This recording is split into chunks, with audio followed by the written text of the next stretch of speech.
All right, guys, page 3. I don't know if it's the hardest, but it's going to be probably the most explanation. All right, so say that you are drawing a complex shape and you can't use Shape Builder to create it. Maybe you're like, okay, I'll start by building it up with shapes, but then you're going to get to a point where you're like, yeah, I need to draw this from scratch to be able to create it. Okay, so there's two tools that you can choose from when you want to draw a complex shape, and that's how I made that monster over there on the left. I just used the pen tool to create the arm and the body and the feet and all that stuff, and that's how that was created. And you just add all these shape togethers to get your characters, to get your illustrations. So let's focus in on the pencil tool first, okay? So you can see it over here. It looks like a pencil. So I'm going to go ahead and select that, okay? And I'm going to turn off my fill while I am working. There we go. It's off. It's off. It is off. Oop, I accidentally made a point. Okay, so I have my pencil and I just have the outline on, okay? And what I'm just going to do is I am going to quickly just trace with my finger around this object. Okay, and I'm purposely going to not finish it. Okay, what you want to do is you want to go to the very first point that you created. When you make that first point, it's called the Genesis point for 0, and you want to come back to that point to finish the path. Okay, just as an illustration, I want to show you. I'm going to fill it again. And oh my God, what an ugly color. But I just wanted to zoom in and show you something. I didn't finish the path, and therefore it is not a finished shape, and therefore it does not have a stroke that goes around the edge. Okay, so something you can do to resolve that is say, like, I did get a pretty good illustration by using the pencil tool. So something that I can do is actually join them if I do have an open path. So something I could do is go to select the direct selection tool, and what I'm going to do is I'm going to just click and drag over those two open points, and then there's actually there's this simplified bar, and you can probably guess what a lot of these things do. Maybe I want to cut a path, maybe I want to round a point, I want to make it a cornered point, I want to join a point, or I might want to simplify a path, or I want to delete a path. Just get rid of it. Okay, so I'm going to pick that middle one, which is to join.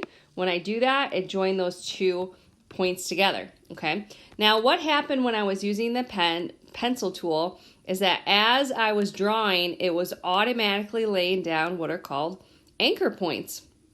Okay, and the game of this is that you actually try to create the least amount of anchor points when you are doing a vector, okay? So that's the goal. That's how you win the game, is to get the least amount. Now notice that you can come back here and I can pick one point and I can hit rounded, okay? And notice it did an okay job, but if you're still not happy, you can pick these little handlebars that jut out outside of each of the anchor points, and I can click and drag. And if I click and drag, I can make it's like the curve will be more rounded, okay? So you can change the angle of the curve and the volume of the curve depending on, and so the other thing I could do too is that there is a lot of anchor points here. I can select this path, and I could say that I want it to be simplified. So that was like 2 over from the garbage can. That's this one right here, and when I do that, it will try to simplify the path and get rid of extra anchor points. But notice I do have to go kind of out here and kind of to be able to fix these up. You do have to kind of go back and kind of move points around. If I click and hold down on a point, it's going to disappear. If I have the anchor point selected and I select anywhere on a path, it's going to add an anchor point. So those are some kind of, some shortcuts too. So you got to be careful. Sometimes you accidentally delete a path, and just remember you could just use 2 fingers to tap. Okay, so that's the pencil tool. All right, so the other tool you could use is the pen tool.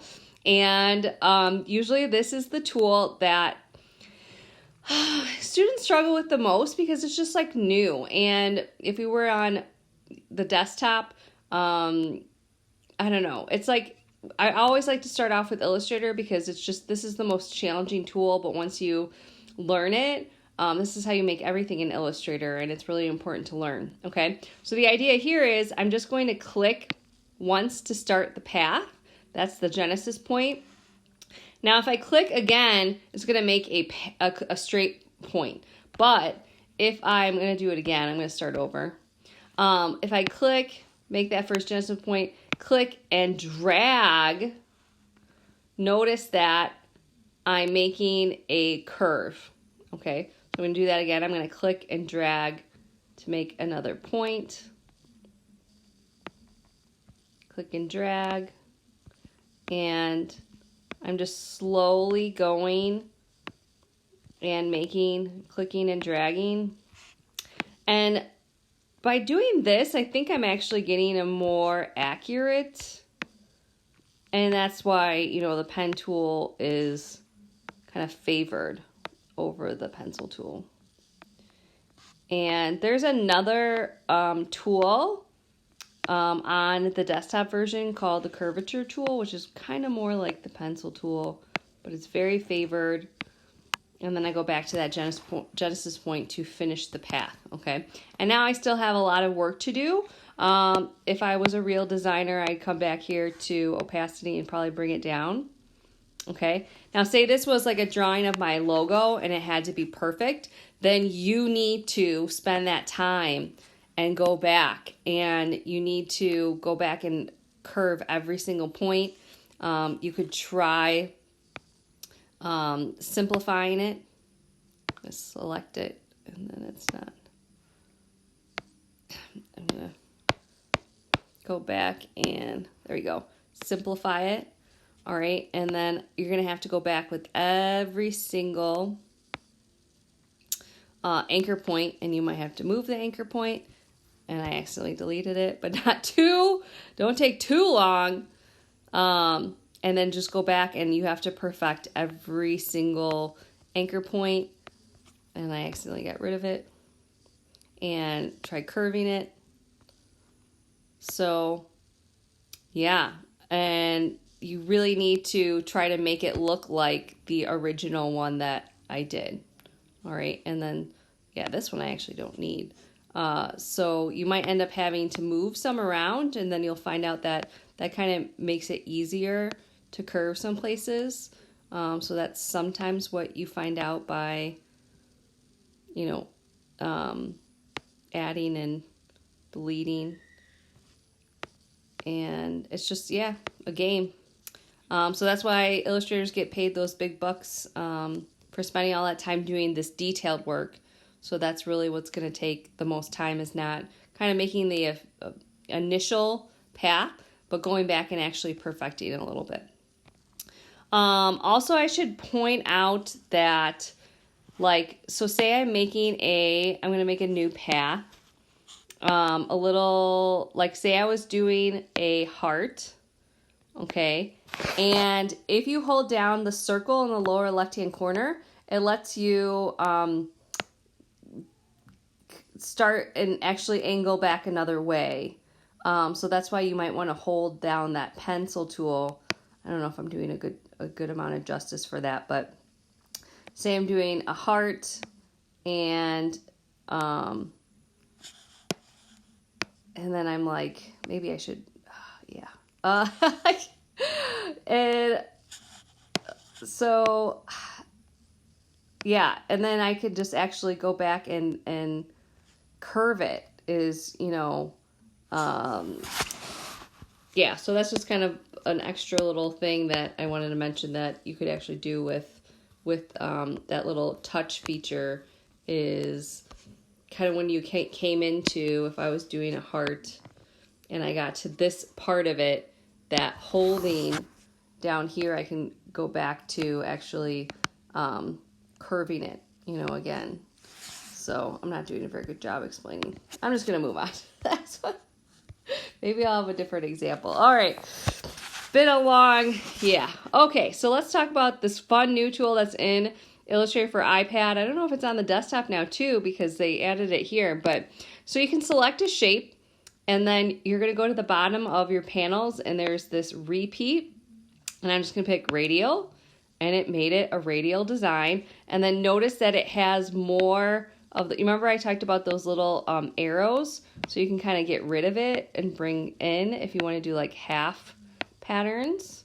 And then we have the arrow on the right as well, so you can add to and delete from that pattern. So that's really cool. And then I'm going to try to bring back those arrows.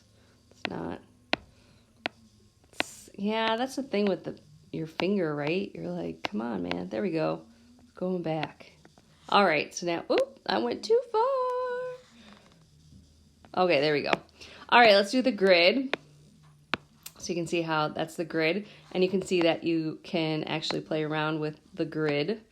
You know, how far or, you know, how close and how far away they are. So that's really cool, right? Oh, man. It's just, yeah, and how they overlap. That's so cool, okay? And then we're going to do mirror. All right, and you can kind of like rotate. You play with like how it rotates. So that's what you can do with that one. So isn't that fun? All right, so you're done, okay? Yeah, try to make your shape up here as perfect as possible. And then, because like, right, I mean, this is just a tryout worksheet, but when it comes to when we're doing icons and we're doing logos, they really do have to be perfect. And when we get to that, I'll actually show you guys how to actually turn on a grid and how you can change the type of grid and how to snap to the grid and all that kind of stuff to make it even more precise when we get to that point. But it was just kind of practice today. All right, now we're ready to share and turn in. And so we're going to go to the share button and say publish and export. I'm going to select PDF and then hit export. Okay, then it's going to ask, what do you want to do with it? And you guys can go straight to Canvas. And you want to make sure that it's the course is Design 1 and the assignment is Illustrator for iPad, and then hit Submit, and you are all done with this project.